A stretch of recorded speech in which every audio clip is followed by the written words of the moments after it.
ఆయన తెలియజేస్తున్న ఉన్నతమైన సత్యం ఇది. పైనున్న వాటి మీదనే గాని భూ సంబంధమైన వాటి మీద మనసు పెట్టమాకండి. దేవుడి యొక్క వాక్యం తెలియజేయబడుతున్న మాట. ఎప్పుడు మనము దేవుడి ప్రజలము, దేవుడి సంబంధులము, దేవుడి యొక్క రాజ్యవారసులం అవుతామంటే భూ సంబంధమైన వాటి మీద మనసు పెట్టకుండా పైనున్న వాటి మీదే మనసు పెట్టాలి. హల్లెలూయా. చాలా లోకంలో ఉన్న వాటిని సాతాను మనకి చూపించిందే కాకుండా ఇదే పరలోక సంబంధమైంది అని కూడా బోధించింది. కాబట్టి మన మనస్సు ఎక్కడ ఉండాలంటే పైనున్న వాటి మీద. ఎందుకని? పైన ఏముంది? కింద పాతాళం ఉంది, పైన పరలోకం ఉంది. సామెతల గ్రంథం చూద్దామయ్యా. కింద ఏముంది, పైన ఏముంది అనేది మనం చూస్తే ఒక మాట రాయబడి ఉంది. భక్తుడు చెబుతున్న వాక్యాన్ని మనం గుర్తిద్దాం. తల్లి, చెల్లి, తమ్ముడు, అన్న, అయ్యా, పరిశుద్ధ గ్రంథము సామెతల గ్రంథంలో నుంచి సొలొమోను అయ్య గారికి దేవుడిచ్చిన కృపను బట్టి ఒక మాట రాశారు. 15వ అధ్యాయము సామెతల గ్రంథము 15వ అధ్యాయంలో నుంచి 24వ వచనాన్ని చదువుకుందాం. క్రిందనున్న పాతాళమును తప్పించుకునవలెనని బుద్ధిమంతుడు పరమునకు పోవు జీవ మార్గమును నడుచుకొనును. చూడండి, బైబిల్ గ్రంథం చెబుతున్న మాట చూడండి. కింద పాతాళం ఉందంట, పైనేమో పరలోకం ఉంది. హల్లెలూయా. దేవుడి యొక్క వాక్యం చెబుతున్న మాటను గుర్తించండి. ఈరోజు మనం ఏం తప్పించుకోవాలంటే కింద ఉన్న పాతాళం, భూ సంబంధమైన వాటి మీద మన మనసు పెడితే కింద ఉన్న పాతాళంలోకి వెళ్ళిపోతాం. మనం ఆగం. ఎవ్వరూ మనం ఆపలేదు. నరకంలో నుంచి వెళ్ళకుండా, అగ్నిగుండానికి వెళ్ళకుండా ఒక క్రైస్తవుడిని చర్చికి వెళ్తున్న వాళ్ళు కాదు, రక్షణ పొంది బాప్తిసం తీసుకొని చర్చికి వెళ్తూ మనిషి కింద ఉన్న వాటి మీదే ఉంటుంది మనసు. చర్చికి వెళ్తారు, బాప్తిసం తీసుకుంటారు, కానీ వాళ్ళ మనసు అంతా కింద ఉంటుంది. కింద కింద కింద కింద ఉంటుంది మనసు. దేవుడి యొక్క వాక్యం ఏమి చెబుతుంది? పైనున్న వాటి మీద మనసు పెట్టమంటుంది దేవుడి యొక్క వాక్యం. పైన ఏముందో తెలుసా? తండ్రి కుడి పార్శ్వమందు యేసే కూర్చొని విజ్ఞాపన చేస్తున్నాడు మన కోసం. మనం ఏమి చూడాలి? పైన సంబంధులు మనం, కింద సంబంధులు కాదు. ఎప్పుడు యేసు రక్తంలో, పరిశుద్ధ రక్తంలో కడగబడ్డామో అప్పుడు మనం ఏ సంబంధులం అయ్యామంటే పరలోక సంబంధులం అయ్యాము, పై సంబంధులం అయ్యాము, యేసు సంబంధులం అయ్యాము. భూమి మీద నుంచి భూ సంబంధమైనటువంటి బాంధవ్యాల నుంచి విడిపించబడి పరలోక సంబంధమైన వ్యక్తులుగా మార్చబడ్డాం మనం. కాబట్టి మన జీవిత ప్రయాణంలో, మనం వెళ్తున్న మార్గంలో చాలాసార్లు ఆటంకాలు ఎదురవుతాయి. కాబట్టి మనం ఏం చేయాలంటే నేను పైనున్న వాటి మీదే మనసు పెట్టాలి. దేని మీదమ్మా? పైనున్న వాటి మీదే మనసు పెట్టాలి. ఎందుకు మనసు పెట్టాలంటే, పైనున్న వాటి మీద ఎందుకు మనసు పెట్టాలంటే నువ్వు వెళ్ళేది లేవు పైకి, పరలోకానికి వెళ్ళేది, నరకానికి వెళ్ళవు నువ్వు. అందుకని నీ మనసు పైనున్న వాటి మీద పెట్టాలి. దేవుడి యొక్క వాక్యం చెబుతున్న మాట గత వారం విన్నాము. పైన మన కోసం కిరీటం ఉంది, అది జీవ కిరీటము అని విన్నాం. ఈరోజు పైన మన కోసం ఇంకేముంది చూద్దాం. పరిశుద్ధ గ్రంథమయ్యా కొరింథీయులకు రాసిన 2వ పత్రిక. ఆ పైన వాటిని మనం పొందుకోవాలంటే ఏం చేయాలి? అది కూడా గత వారం మనం విన్నాము. జీవ కిరీటం పొందాలంటే చివరి దాకా నమ్మకంగా ఉండాలని విన్నాం. చివరి దాకా ప్రభు మనల్ని పిలిచి పరలోకంలో కూర్చోబెట్టేదాకా మనం నమ్మకంగా ఉండాలి. అప్పుడు జీవగ్రంథము, జీవ కిరీటము, జీవగ్రంథంలో పేరు, జీవవృక్ష ఫలాలు మనకు వస్తాయని విన్నాం. ఈ రోజు కూడా పైన ఏమున్నాయి, అది మనం ఏం చేస్తే, భూమి మీద మనం ఏం చేస్తే పరలోకంలో ఉన్న అది పొందుకుంటాము. అసలు పైన ఏముంది మనకు సంబంధించింది ఇక్కడ చూద్దామమ్మా. 2 కొరింథీయులకు రాసిన పత్రిక 5వ అధ్యాయము 1వ వచనం చదువుకుందాం తల్లి. అందరూ చూడండి అమ్మా. భూమి మీద మన గుడారమునైన ఈ నివాసము శిథిలమైపోయినను చేతి పని కాక దేవుని చేత కట్టబడినదియు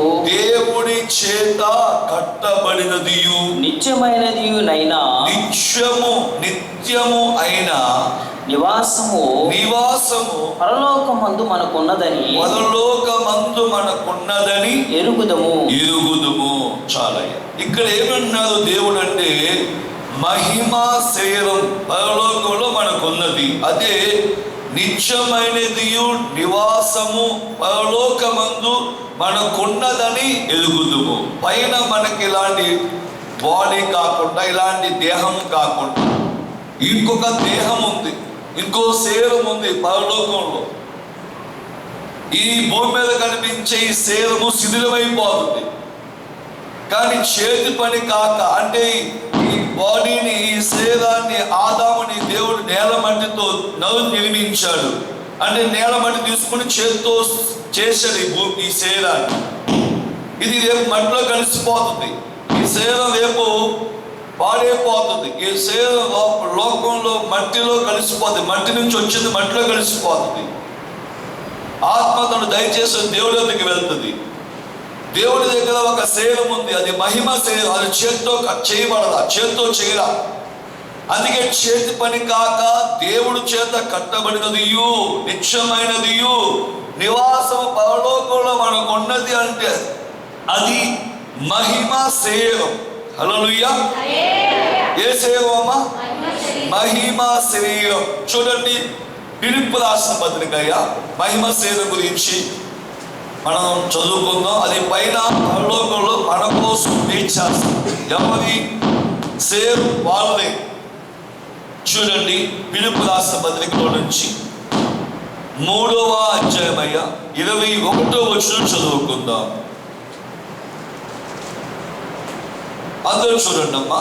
తల్లి, చెల్లి, తమ్ముడు, అన్న, అయ్య, అక్క, అమ్మ, సమస్తమును తనకు లోపరచు కొనజాయిన శక్తిని బట్టి ఆయన మన దీన శరీరమును, అంటే ఈ మట్టిలో కలిసిపోయే ఈ దీన శరీరాన్ని తన మహిమ శరీరమునకు, తన మహిమ గల శరీరమునకు సమరూపము గల దానిగా మార్చును. చూడండి, పరలోకంలోకి మనకు ఓ శరీరం ఉంది. అదే శరీరం అమ్మా? మహిమ శరీరము. ఎలాంటి శరీరము? సమరూపమైన మహిమ శరీరం. మళ్ళీ యేసయ్య ఎలాంటి శరీరం, మహిమ శరీరంతో ఉన్నారో అదే శరీరం మనకి పరలోక రాజ్యంలో. అదే సమరూపమైన మహిమ శరీరం. హల్లెలూయా. పరలోకములో ప్రతి బిడ్డ కోసం, పరలోకంలో ప్రతి బిడ్డ కోసం మహిమ శరీరం ఉంది, ప్రతి మనిషి కోసం. ఇప్పుడు దేవుడి యొక్క వాక్యం ఏం చెప్తుందంటే, ఆ మహిమ శరీరాన్ని పొందుకోవాలంటే భూమి మీద మనం ఎలాంటి భక్తి చేయాలి? గత వారం విన్నాము, మనం జీవ కిరీటం పొందుకోవాలంటే భూమి మీద చివరి దాకా, అంతం వరకు ఈ భక్తిలో నుంచి తొలగిపోకూడదు, ఈ భక్తిలో నుంచి పాడైపోకూడదు, చెడిపోకూడదు అని విన్నాం. ఈ భక్తిలో నుంచి పడిపోకూడదు, చివరి దాకా అంతం వరకు నమ్మకంగా ఉన్న వాడికే పరలోకంలో జీవ కిరీటం అని పోయిన వారం విన్నాం. ఈ వారం దేవుడు ఏం తెలియజేస్తానంటే, మనతో దేవుడు చెబుతున్న మాట, మనము పైనున్న వాటి మీద, అంటే మనము పైనున్న వాటి మీద మనసు పెట్టడం అంటే, పైన మన కోసం ఒక మహిమ శరీరం ఉంది, అది చేత్తో చేసింది కాదు. ఆ శరీరాన్ని మనం పొందుకోవాలంటే భూమి మీద మన భక్తి ఎలాగ కొనసాగాలి? చూడండి, యేసయ్య ఎలా భక్తి చేశారో చూద్దాం. పేతురుకు రాసిన మొదటి పత్రిక, పేతురు గారు చెబుతున్న మాటను చూద్దామమ్మా. 4వ అధ్యాయము 1వ వచనం చూద్దాం. తల్లి, చెల్లి, తమ్ముడు అన్న అయ్యా యేసయ్య ఎలాంటి భక్తి చేశారో బైబిల్లో రాయబడి ఉన్న మాట చూద్దాం.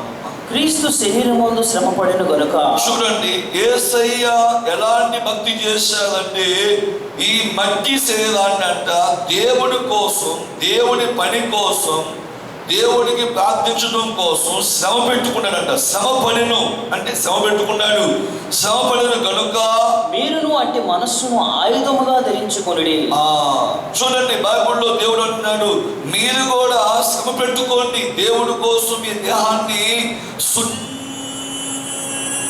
ఉంచుకుంటారు. కొంతమంది దేహం చాలా చాలా సుఖమెత్తంగా ఉంచుకుంటారు దేహాన్ని.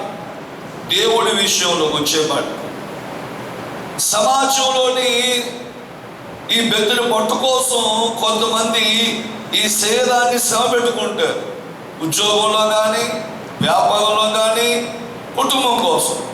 చర్చికి వచ్చేవాడికి చాలా సుఖమెత్తంగా పెట్టుకుంటుంది దేహాన్ని. ఎక్కడ ఏసీ ఉంది, ఎక్కడ ఫ్యాన్ ఉంది, ఎక్కడ కుర్చీ ఉంది, ఎక్కడ మనకి సౌకర్యంగా ఉంది, అన్ని ఎత్తుకొని ఒక సీటు, ఒక ప్లేసు రిజర్వేషన్ చేసుకున్నట్టుగా 10 సంవత్సరాల నుంచి ఆ ప్లేస్లోనే కూర్చుంటారు. చర్చికి వచ్చినప్పుడు పరిచర్య విషయంలో కానీ, సేవలో సహకరించే విషయంలో కానీ, దేంట్లోనైనా సరే శరీరాన్ని శ్రమ పెట్టే పని నేర్చుకోదు. చర్చిలో దేవుడు పని చేయాలంటే ఏం ఎత్తుక్కుంటుందంటే ఒక చీపిని పుల్ల ఎత్తుక్కుంటుంది. చీపిని కట్టు కూడా ఎత్తుక్కోదు. ఎందుకంటే ఆ చీపి కట్టు కూడా వేయలేదు. చర్చి కూడా ఉంటాడు. పుల్ల ఎత్తుకుంటారు, పుల్ల తెచ్చుకుంటారు. పరలోకములో నీకోసం సమరూపమైన మహిమ శరీరాన్ని దేవుడు పెట్టి ఆ శరీరంలో పొందుకోవాలంటే పరలోకంలో భూమి మీద దేవుడి కోసం ఈ శరీరాన్ని శ్రమ పెట్టాలి. యేసయ్య కూడా ఏం చేశాడంటే శ్రమ పెట్టారా లేదా? శ్రమ పెట్టాడు ఆయన. ఇక్కడ ఒక మాట రాయబడి ఉందయ్యా, మళ్ళీ కంటిన్యూ చదవండి అయ్యా, కింద దాకా 2వ వచనం చదువుకుందామమ్మా. అందరూ చూడండి, మీరు శ్రమ పెట్టుకోవడం వల్ల మీ దేహం ఎలాంటి విజయాన్ని సాధించుద్దో చూడండి అమ్మా. సహోదరి సహోదరుడు, శరీర విషయంలో శ్రమపడివాడు శరీరమందు జీవించు మిగిలిన కాలము ఇక మీదట మనుజాశలను అనుసరించి నడుచుకొనక. ఎప్పుడైతే దేవుడి కోసం మీరు శరీరాన్ని శ్రమ పెడతారో మునుపున్నటువంటి లోక సంబంధమైనటువంటి ఇక మీదట మనుషాలని అనుసరించి నడుచుకొనక అంటే మా పాత జీవితాన్ని అనుసరించి నడుచుకొనక దేవుని ఇష్టానుసారంగానే నడుచుకొనున్నట్లు, దేవుడికి ఇష్టానుసారంగా నడుచుకొనున్నట్లు పాపముతో జోలి ఇక నేమియూ లేక ఉండును. చూసారా, బైబిల్ గ్రంథం చెబుతుంది పాపానికి ఇక మీకు ఏమి జోడు, మీకు పాపానికి సంబంధం ఏమి ఉండదంట. ఎందుకు? మీరు దేవుడికి మీ శరీరాన్ని శ్రమ పెడితేనే మీకు పాపము జోడు ఇక ఉండదు. పాపము చేయకూడదు అనుకొని చాలా మంది అనుకుంటారు. నేను కోపం చూపించకూడదు అంటారు, నేను ఎవరిని ద్వేషించకూడదు అంటారు, నేను ఎవరిని అనుమానించకూడదు అంటారు, నేను ఎవరిని అపార్థం చేసుకోకూడదు అంటారు, నేను ఇలా ఉండకూడదు అంటారే కానీ వాళ్ళు ఉండరు. ఎందుకుంటారంటే వాళ్ళు దేవుడి విషయంలో దేహాన్ని శ్రమ పెట్టకపోవటం వలన వాళ్ళు అనుకున్నట్టుగా పాపానికి దూరంగా ఉండలేవు. నువ్వు దేవుడి యొక్క సమీపంగా ఉండాలి. పరలోకంలో నీ కోసం మహిమకేతో దేవుడు సమకూర్చిన ఆ కిరీటం పొందుకోవాలి. క్షమించండి, మహిమ దేహాన్ని, మహిమ శరీరాన్ని పొందుకోవాలని ఆశిస్తే మీ దేహము దేవుడి కోసం, దేవుడి 24 గంటల్లో కొన్ని గంటలైనా మీ దేహాన్ని దేవుడి కోసం శ్రమ పెట్టుకోవాలి. ఎవరున్నారు ఈరోజు? క్రైస్తత్వం నైస్గా అయిపోయింది. అంటే నైస్ అంటే అర్థం కాదు, కొంత నైస్గా అంటే అర్థమైంది. ఎలా అయిపోయిందంటే క్రైస్తత్వం నైస్ భక్తి అయిపోయింది వాడి భాషలో. మరి కొన్ని గంటలు మోకరించి ప్రార్థన చేస్తున్న భక్సింగ్ గారు లాంటి భక్తి ఏమైపోయింది? లేదు, నైస్ అయిపోయింది. ఇల్లు వాటిని వదిలిపెట్టి, సౌకర్యాలు వదిలిపెట్టి, ఉద్యోగం వదిలిపెట్టి, చదువు వదిలిపెట్టి, జ్ఞానం వదిలిపెట్టి, ఆ బంగారు వదిలిపెట్టి, ఇల్లు పొలం వదిలిపెట్టి, స్థలం వదిలిపెట్టి, దేవుడి సేవ కోసం 17 సంవత్సరాల వయసు రక్షణ పొంది బ్యాగ్ పెట్టుకొని రోడ్డు మీదకి వచ్చి పెద్ద సంఘాన్ని స్థాపించినటువంటి యేసయ్య గారు లాంటి భక్తి ఏమైపోయింది? నైస్గా అయిపోయింది. ఏమైపోయిందంటమ్మా? కానీ పరలోకంలో ఎవరికి మహిమ సేవ అంటయ్యా? ఈ దేహాన్ని దేవుడి కోసం నువ్వేం పెట్టావు? ఎంత పెట్టావు? ఎంత శ్రమ పెట్టావు? వచ్చిన కాడి నుంచి ఆలోచించండి, గమనించండి. దేవుడి యొక్క వాక్యం అంటుంది, నువ్వు ఎప్పుడైతే ఈ దేహాన్ని శ్రమ పెడతావో పాపం ఇక నీ జోలికి రాదు. హల్లెలూయా. రక్షణ పొందానయ్యా, బాప్తిసం తీసుకున్నానయ్యా, ఇవి పడిపోయినయ్యా. ఎక్కడ పడిపోయావు? పాపంలో పడిపోయినయ్యా. ఎక్కడ కాలు జారింది? పాపంలో కాలు జారిందయ్యా. శీలం పోయిందయ్యా. బతుకు క్యారెక్టర్ పాడైపోయిందయ్యా. యథార్థత పోయిందయ్యా. ప్రార్థన పోయిందయ్యా. ఎందుకు పోయింది? నీవు దేవుడి కోసం నీ దేహాన్ని ఏం చేయట్లా? శ్రమ పెట్టుకోవట్లా. ఎంతసేపు సుఖమెత్తంగా చూసుకుంటూ నువ్వు నుంచోవాలంటే కింద కూడా పలుపు పెట్టాలి. పలుపు మెత్తగా ఉండాలి. నుంచోవాలి కూడా ఏముండాలి? ఏదో వృద్ధాప్యం వచ్చింది, పెద్ద వయసు వచ్చింది, ఆ మోగలేసి 90 సంవత్సరాలు వచ్చేసి అంటే ఏదైనా దిండు పెట్టుకొని ప్రార్థన చేస్తే అనుకోవచ్చు. ఎక్కడ చూసినా దేవుడు, దైవభక్తి, చర్చి, పరిచర్య దేవుడికి సంబంధించింది అంటే చర్చికి వచ్చే కొంతమంది క్రైస్తవులకి, అందరికి కాదు, కొంతమందికి క్రైస్తవులకి చాలా సుఖమెత్తంగా ఎంచుకుంటారు. సుఖమెత్తమైన ఎంచుకుంటారు. ఆలోచించండి, ఈ దేహములో నీ తాతల ముత్తాతల పాపాలు శాపాలు ఉండకుండా ఈ దేహం తర్వాత పరలోకంలో మహిమ శరీరాన్ని పొందుకోవాలంటే, నువ్వు మహిమ శరీరాన్ని పొందుకోవాలంటే ఈ దేహం నువ్వు దేవుడి కోసం ఏమవ్వాలమ్మా? శ్రమ పెట్టబడాలి భూమి మీద. గత వారం విన్నాము, దేవుడి దగ్గర నుంచి కిరీటం పొందుకోవాలంటే, జీవ కిరీటం పొందుకోవాలంటే ఏ కిరీటం? చివరి దాకా నమ్మకంగా ఉండాలని కోరుకుంటున్నాం. ఇది పెట్టినా ఇవాళ చర్చారు.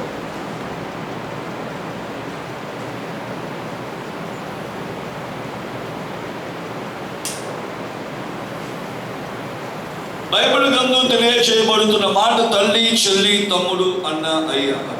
హల్లెలూయా. అందుకని యేసు ఏం చేశాడంటే మా శరీరాన్ని శ్రమ పెట్టుకున్నారు. అంటే ఇప్పుడు ఇక్కడ ఉన్న వాళ్ళు ఎంతమంది యేసయ్య కంటే గొప్ప వాళ్ళు చేయొద్దండి? నేను యేసయ్య కంటే గొప్పదాన్ని మీరు చేయొద్దే. మీకు ఒక విషయం చెప్తాను, ఇంకేం లేదు. నేను యేసయ్య కంటే గొప్పదాన్ని, యేసయ్య కన్నా ఒకవేళ పాపం ఉన్నా లేకపోతే సులువు మోసేదేమో, నాకు అసలు ఏ పాపము లేదు అన్నమాట. మరి పాపము లేని పావనామూర్తుడు, పరిశుద్ధుడు, అతి పరిశుద్ధుడు, అత్యున్నత సింహాసనంపై ఆసీనుడైన ఆ దేవుడే శ్రమ పెట్టుకున్నాడు దేహాన్ని. దేనికి? ఉద్యోగానికి కాదు శ్రమ పెట్టుకుంది. దేనికి? వ్యాపారం కోసం కాదు శ్రమ పెట్టుకుంది. దేశంలో దేవుడు దేనికోసం? తండ్రి పని కోసం. యేసయ్య భూమి మీద శ్రమ పెట్టుకున్న దేహాన్ని. తండ్రి ఏ పని అయితే అప్పు చెప్పాడో పరలోక పని, అది దానికోసం. అందుకని ఆయన సులువు వేయబడతాడు. ఏమయ్యాడంటమ్మా? సులువు వేయబడిన తర్వాత సమాధిలో నుంచి ఎలా బయటకు వస్తాడు తెలుసా? మహిమ సేవతో బయటకు వస్తాడు ఆయన. హల్లెలూయా. హల్లెలూయా. ఏ మట్టి దేహంతోనైతే ఆయన మానించాడు, ఆ మట్టి దేహం మహిమ సేవకి ఎందుకు మార్చబడిందంటే ఆయన నెత్తి నుంచి కాలు దాకా శ్రమలు పట్టాడు, శ్రమలు పెట్టబడ్డాడు, శ్రమలు పెట్టుకున్నాడు, శ్రమ పెట్టుకున్నాడు ఈ దేహాన్ని. అందుకే పైన పరలోక రాజ్యంలో మహిమ శరీరాన్ని భూమి మీదనే పొంది శిష్యుడు గదిలో ఉండగానే, తలుపేసి ఉండగానే యేసు లోపలికి వెళ్తాడు మహిమ శరీరంతో. తోమా చూడు, ఏం పెట్టి చూడు, నేనే యేసుని అని చెప్తాడు. అంటే ఆయన మహిమ శరీరం చూడండి సహోదరి, సహోదరుడా. ఎన్ని సంవత్సరాల చర్చికి వస్తున్నా నీవు ఎప్పుడు చూస్తే సుఖమెత్తంగా ఉంచుకుంటావు నీ దేహాన్ని. ఒకవేళ ఎవరైనా చూసుకోకుండా నడుచుకుంటూ చిన్న పెట్టు ఏళ్ళు దొక్కేందుకు ఏళ్ళు వెంటనే ఆ బుడ్డోని మెనకనేకి వెళ్తావు. వెంటనే మళ్ళీ సెకండ్ కూడా టైం ఉండదు. ఎందుకంటే నా ఏళ్ళు నొక్కుతావా, నా ఏళ్ళు తొక్కుతావా, నా ఏళ్ళు మా పిల్ల తొక్కలేదు అంటే ఎందుకు దొక్కావు? కావాలని కాదు, చూసుకోకుండా దొక్కావు. అసలుకే నా ఒళ్ళే నాకు సుఖమేస్తాం, చుట్టూ దూకుంటమే చాలా సుఖమేత ఊడిపోతేమో అని కొంతమంది. అందులో కాదు, వాళ్ళు గంట సేపు 3 గంటలు వేసుకుంటారు జడ, 3 మెడలు వేయాలి కదా, 3 నెలలకు 3 గంటలు ఏదైనా ఊడిపోతుంది సుఖమేత్తంగా వేసుకుంటే. అన్నింటిలో దేహం విషయంలో కొంతమంది దేవుడి గురించి తెలుసుకొని దేవుడు ఏమన్నాడంటే ఈ దేహము క్షయమైపోయిందంట. భక్తుడు కొరింథీ పత్రికలో పౌలు అంటున్నాడు, 2వ పత్రికలో, ఈ దేహము శిథిలమైపోయినను అంటున్నాడు.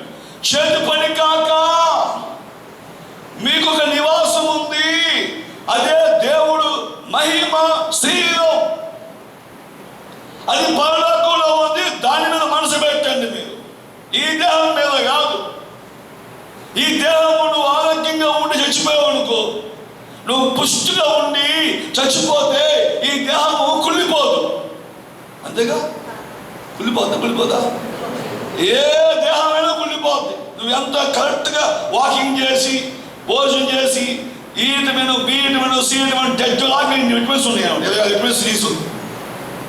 అయినా సరే చనిపోయిన వాళ్ళకి దేహం ఏమైపోయిందంటే పురుగులు తినేస్తాయి.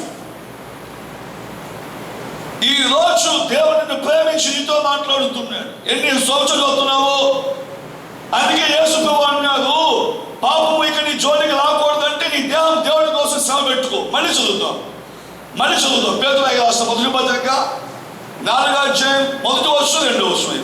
1వ వచనం యేసయ్య గురించి చెబుతుంది, 2వ వచనం మన గురించి చెబుతుంది. చూడండి అయ్యా, చూడనా క్రీస్తు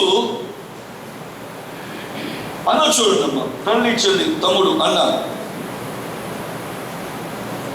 కొన్ని నిమిషాలు దేవుడి యొక్క వాక్యాన్ని విని మనం త్వరగా ఇంటికి వెళ్ళిపోదాం. టైం అయిపోయింది, ఇంటికి వెళ్ళిపోదాం.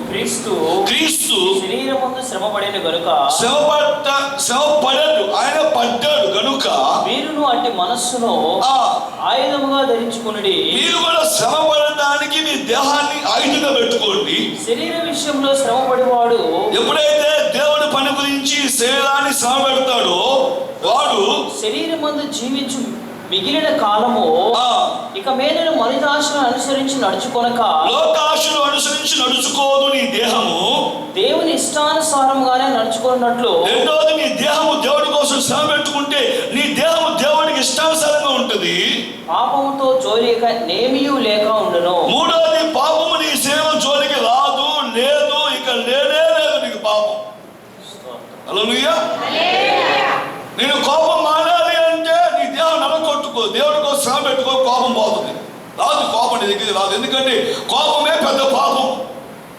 కానీ క్రైస్తవులు ఏమంటారు తెలుసా? కోపమే పెద్ద పుణ్యం అంటారు. చర్చికి వెళ్ళే క్రైస్తవులు అంటారు కొంతమంది, మీరు కాదు, కొంతమంది. కోపం లేకపోతే ఎలా సిస్టర్? అవును, నువ్వు కోపం లేకపోతే వాళ్ళు ముఖ్యంగా పడగొడతారు. ఎలా? వాళ్ళు ముక్కు పగలుగుతారు. ఎవరు? నీ కోపం లేకపోతే వాళ్ళు ముక్కు బతికినట్టు, వాళ్ళు పల్లెవాళ్ళు కూడా కొడతాడు.